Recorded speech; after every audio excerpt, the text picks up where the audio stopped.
I totally forgot to tell you. I got choked out by an Olympic swimmer too. How's that?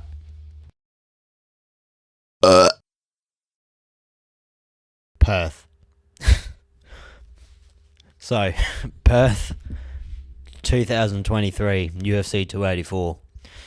Me and a lot of boys decided to go over, and if they made a movie of that weekend, it would be too far-fetched to believe. Honestly, if they made a fucking movie of that weekend, I honestly think it would be a box office best-selling comedy. It was The Hangover times 24. It was fucking insane. So I was going to do like a little solo session.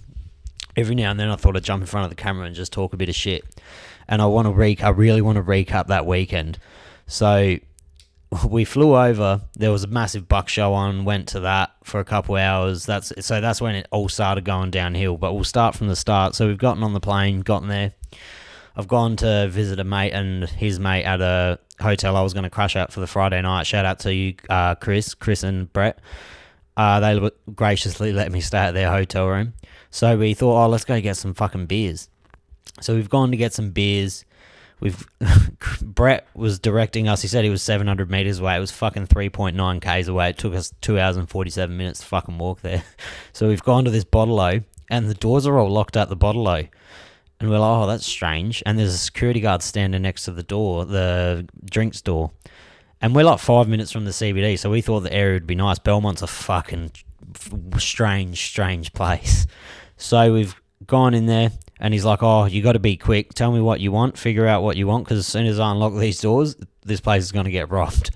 So the locals around the area, they will literally just walk into this bottle-o, take what they want, and fucking leave. Like, when you can't stop them. So that's how we started our first hour in Perth. Then we've gone back. I've gotten pissed within about an hour of being in Perth. I've gone to this Bucks night, got even more fucking pissed. Then I'm caught back up with Chriso and the boys from M16. Shout out to the Ultimate Bender crew. We caught up. Then that's when the party officially started for all of us. Now, shout out to Jamie Arison and Adam Jones. I feel like they were the MVPs of the whole weekend, because I didn't believe you had it in you. But yous partied until your fucking feet were broken. It was insane to watch. So we've gone out to the and the casino pokies at the Perth casino. What the fuck what's wrong with them? They don't spin. Like, they flip over like this. I think it's maybe to deter crackheads from like sitting there all night and playing them. But we were there, blah blah blah. I put $100 in the machine. I was next to Miles, and I've pressed a button. And I've just lost my money. I was doing $50 spins. I didn't realise a pokie machine could even go up to fucking $50. So I've lost all my money within like about 23 seconds of being there. At this point, I've sculled maybe about 47 drinks. And then we've met up with this dude who I know as the Shaman now. He looks like Russell Brand. Shout out to you, bloke. He knows who he is. And we've gone back, blah blah blah. And then he had some mushroom chocolate on him. So I took some of that mushroom chocolate, and I think it straightened me out, because then we went to the CBD to go and party, I think in Northbridge maybe. And I had my TNs on, and I wasn't aware that you couldn't get into any fucking clubs with TNs. So they wouldn't let me in, blah, blah, blah. I was like, okay, this is fine. It's a blessing in disguise, because then I'll get home early. It was like 2:30 in the morning. First night, I don't want to blow myself out. So I've gone to a Euros shop on there. I think it's Northbridge's main strip. It's like their version of Hindley Street, but it's fucking gross. So I've gone there, and so I didn't realise the Aboriginal community in Perth, that like they roll around in massive groups at night, and it's pretty fucking rough. So I'm out the front of this Euros shop, and shit was getting a bit hectic, like really fucking hectic really quickly. And me and this bloke looked at each other. We kind of locked eyes, and we were like, he looked like he knew how to fight, and I was in TN, so that automatically means you can fight.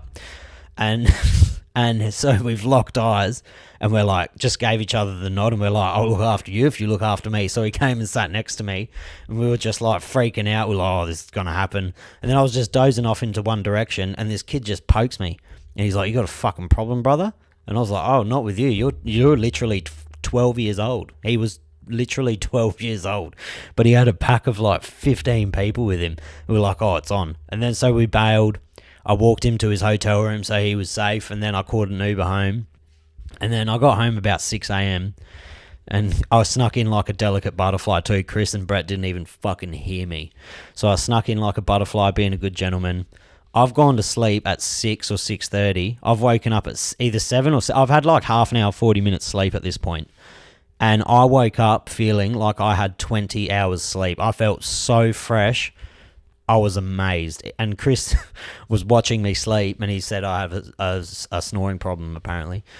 But yeah, he was like, I can't believe how quick you slept. And because I felt and I looked so fresh, which was the biggest mistake of the whole weekend, because that meant I could just continue the bender. So we went to I think we went to Freo. I can't actually remember. Saturday's the biggest blur for me. Saturday was the biggest blur. I'm pretty sure we went to some pubs. We started getting on it pretty early by the pool, just drinking. And this was the day that everyone realised how serious I was about this bender. So any drink that was in front of me was being put away within fucking 1.2 seconds. You can look on people's stories. You can look on I was putting them down instantly as soon as I got them. Anyway, that night went massive. I lost a tooth that day. I did a power slap contest, which I won. I lost the battle, but I won the war, I feel I won the power slap contest, even though I lost a tooth. Just drank until we died, and then we went home. I can't even remember how I got to the hotel room. I don't even remember how I got home on Saturday. And then the big hurrah at the end of it, the UFC. So we woke up early, went to the UFC 284. And it was fucking on from the get-go. It was. And what a fucking amazing card. I was going to do a Q&A during this, but I thought I can't be bothered. Most of the questions, though, were, did Volk get robbed? I'm going to have to get to that later in the video, but what a fucking atmosphere that was. If you weren't there, I feel like that was one of those cards that was once in a lifetime. If you weren't there, you won't understand how fucking electrifying that crowd was. It was insane. We had awesome seats too. We were in like the P2 or P1 section. We had perfect seats just right in view of the cage. We basically were just looking at all the celebrities where they were sitting. And so we watched the fights, just electrifying fights. All of them start to finish, all good fights. Shout out to Jack Jenkins. You did fucking amazing. And you won me a bit of money. I thought you were going to do well. And Jack Madalena, what a fucking player in the game now. He's going to be a champ within 1 year, 2 years, guaranteed. And then you had the big main event. I'd have to rewatch it. By that point, I was that fucking hammered. Anything I say is just void. Anything. I'd have to say that Volk had it, but that's just probably biased because of how anytime he threw anything, it was just it was fucking insane. But I don't know. I think if all that stuff with Islam using an IV and shit is real, strip the cunt, Volk won the fight because it was that close. If you're going to get in a competitive edge like that, you've lost the fight. I reckon he probably lost the fight anyway. When he had him in that body triangle and took his back, Volk probably did more damage to him that round anyway. Like 4 minutes of control time doesn't trump damage, I don't think. If you actually read the rules, control time isn't equated to more than damage. So in my opinion, Volk won 3-2, but that's probably a toss-up. I really have to watch that fight and score it round by round with no commentary, no anything. And then once the fight was over, that's when the real party started. So we somehow, shout out to Adam Jones and Craig Jones, we got into Volk's after party, and whoever let me in there is a fucking maniac. I was so starstruck. The first person I saw when I walked in was Eugene Behrman, and that was like me seeing fucking Clint Eastwood. It was so cool. Just the baddest motherfucker alive, just to seeing Eugene Behrman just sitting there. And I was like, I didn't know what to fucking do.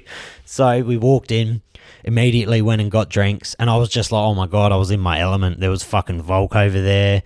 There was Craig Jones. There was fucking Volk's coach. And I walked up to all of them, and I have videos with all of them sculling drinks. And Volk's coach, sorry if I'm getting it wrong, Joe Lopez, I think it is. He was just smashing drinks for me, and he dumped me. Him and Craig, I got a photo of them holding me up and then flipping me on my head, but I landed on my feet. But James Malarkey, met him, so good, such a good bloke, sculled a drink with me. Dan Hooker, I went up to Dan Hooker, and in my head I was like, oh, what a dick. But now that I think about it, totally acceptable. I ran up to Dan Hooker just starstruck. I was like, oh my God. And I was like, oh, can you scull a drink for me? And he was like, only if you buy me a new one, because I don't know if you've put anything in these drinks. And I was like, okay, wait right there. So I've run around the whole club. All the bars are starting to close. I was like, fuck, I couldn't find a drink. I was just a sloppy fucking mess. But now that I think about it, fair play. I probably wouldn't have grabbed a drink for me that night anyway. But, so yeah, we've kicked on. I've kicked on to like maybe 2 or 3 in the morning. I'm not joking when I said I probably nailed down 50 beers that day, or at least 50 drinks. I don't know how I did it. Like, that's not without exaggeration. It was insane. But the flight home on Monday was the worst thing that's ever happened to me. It was horrible. Don't fly to Perth if you're from Adelaide. It's just not worth it.